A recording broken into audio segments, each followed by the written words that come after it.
팡스를 쓴 파스칼은 인간의 삶을 세 가지로 구분합니다. 첫째는 신을 찾아서 그를 섬기는 자. 이런 사람은 영생도 얻고 행복도 가진 사람이다. 그런데 두 번째 부류의 사람은 신을 찾지도 못하고 찾을 생각도 아예 없는 사람. 이런 사람은 영생도 물론 없지만은 행복도 갖지를 못한다. 세 번째 부류가 있습니다. 신을 찾지는 못했지만은 찾으려고 노력하는 사람이 있습니다.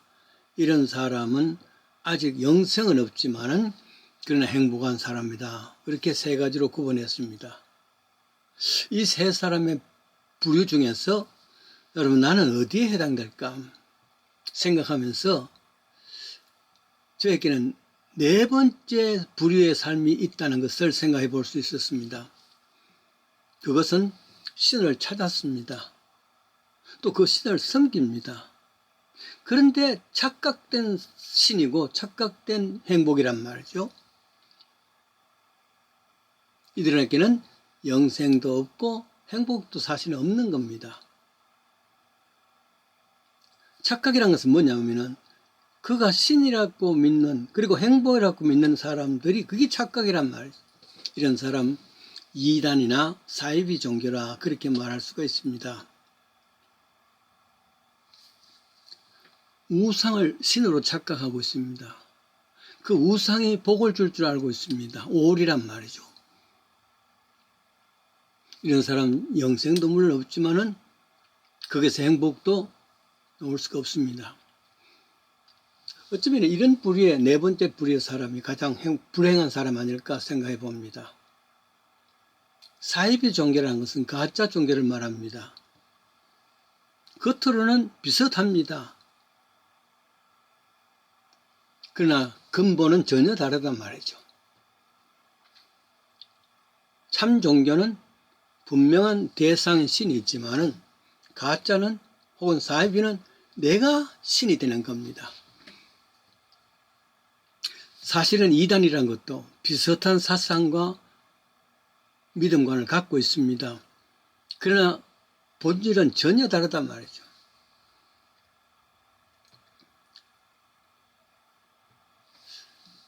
이런 사상은 어떤 면에서 때때로 반사회적이고 반윤리적인 무리를 일으켜서 끊임없이 사회를 어렵게 만들고 있습니다. 그러나 이런 역사는 오래가지 않냐고 언젠가는 나타나죠.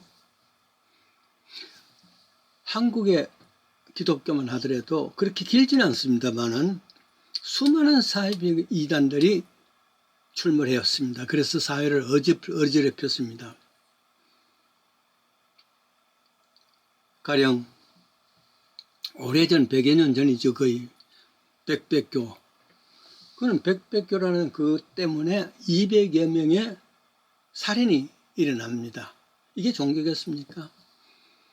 요즘 이만희 씨가 신천지가 있잖아요. 아가동산 뭐 이런 것도 있습니다. 오대양 신앙촌도 그렇습니다. 물론 우리가 살고 있는 이 미국에도 그보다 더 많은 사이비 종교가 있습니다. 이단 종교도 있습니다. 이단 기독교가 있단 말이죠. 범람합니다. 이런 사람들은 영생도 없고 참 행복도 없는 것입니다. 왜냐하면 자기들은 착각이란 말이죠. 가짜란 말. 가짜를 진짜로 착각하고 있다는 거. 이 사이비라는 것 아니겠습니까? 우상이라는 것은 꼭 나무 조각에 카빙, 우상을 만드는 게 아닙니다. 때로는 재물이 앞설 때, 권세가 앞설 때, 학문이 앞설 때도 우상이 될 수 있단 말이죠. 성경에는 탐욕이 곧 우상이라 그랬습니다. 어쩌면 가짜 기독교는, 교주들은 탐욕 때문에 그렇게 할 수 있는 거 아니겠습니까? 사람들은 그것이 착각을 알고 거짓인 줄 알지 못하고 그 착각인 줄 구별할 수가 없는 것이기 때문입니다. 기원전 850년, 지금부터 거의 3000년 가까이 전이겠죠. 당시에 중동의 역사는 지금도 그러하듯이 이스라엘과 이방 사람들 간에 끊임없는 전쟁 상태입니다. 이스라엘 사람들은 여호와를 신으로 섬기면서 참 행복과 그리고 영생을 가진 종교가 있었단 말이죠. 그런데 주위에 수많은 사람들, 이민족들 있잖아요.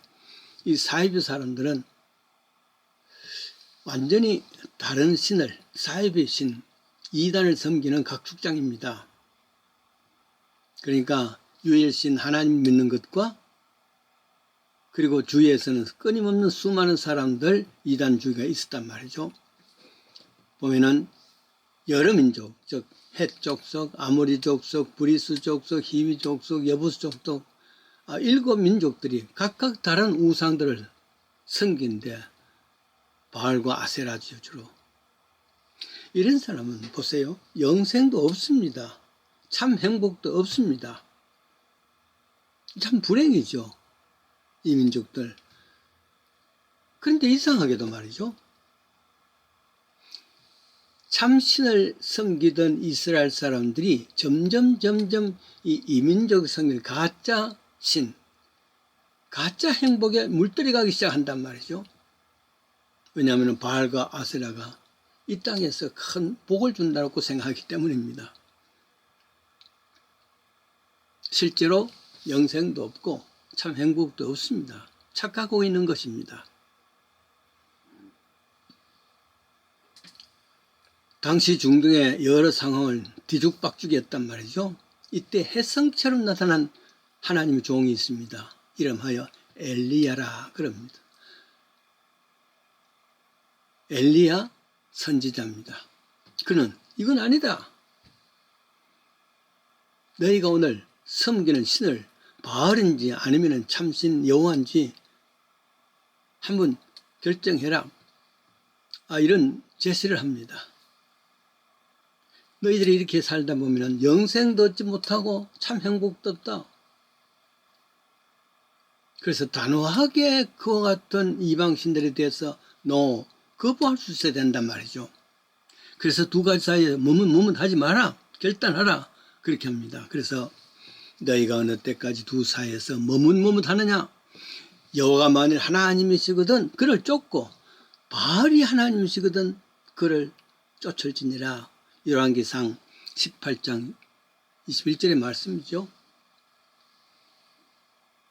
How long will you hesitate between two opinion이죠. 우상을 선택하면 우상 선택하라. 왜 저기 머물고 있느냐. 사이비 이단에 빠지지 말고 여호와 편에 서라. 당당히 그렇게 이야기하는데, 그러면은 사이비에 젖어 있는, 이단에 젖어 있는 사람들이 어떻게 하면은 여호와를 섬길 수 있겠는가. 첫째로는 여호와의 단을 수축하라 그럽니다. 리페어 고치란 말이죠. of the altar. 알트를 고친다는 말의 뜻은 다른 말이 아닙니다.